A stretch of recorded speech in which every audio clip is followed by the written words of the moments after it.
guys can keep going. One more. Yeah, sure. It's still too early, Robin, that's why.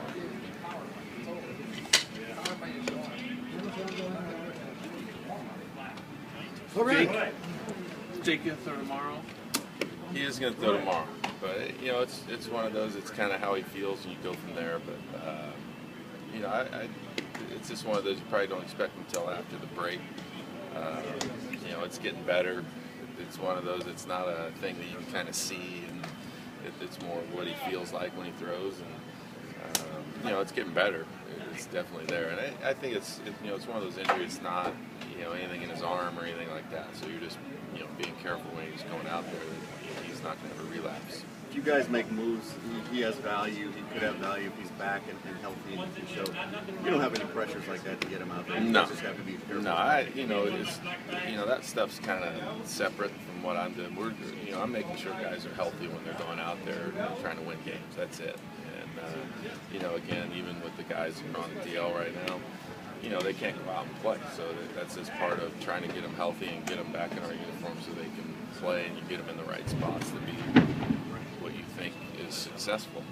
I don't know what that was, but you know, that's what I'm focused on. All the other stuff is separate, and you know, I don't even need to think about it. Is Nate available?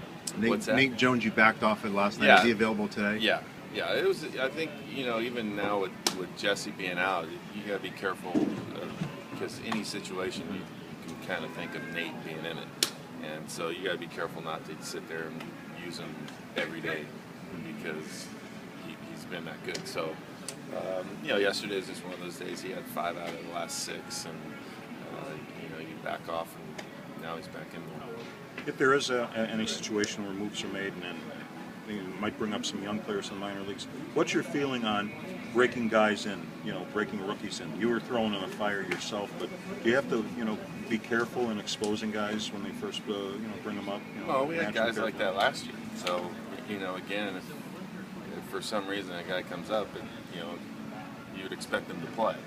And I don't think there's a set way for every single guy, but you know, if you're going to bring a guy up, you might as well play him. So, you know, they'll be in there fairly quickly. I don't like them sitting around. Would you enjoy managing in that type of scenario? Say, for example, you know, next year there's more of a rebuilding thing. There's more young players. You're bringing guys along.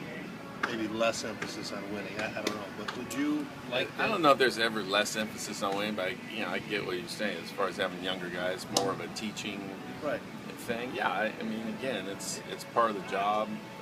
You know, we do that here. It's just you're dealing with guys that are probably you know more advanced at you know what you're teaching. So you know, all these guys, even the staff, they've been around and been in situations like that in the minor leagues. They can do that. And if that's the challenge, then that's what you do. But you know, right now, you're dealing with these guys. Do you like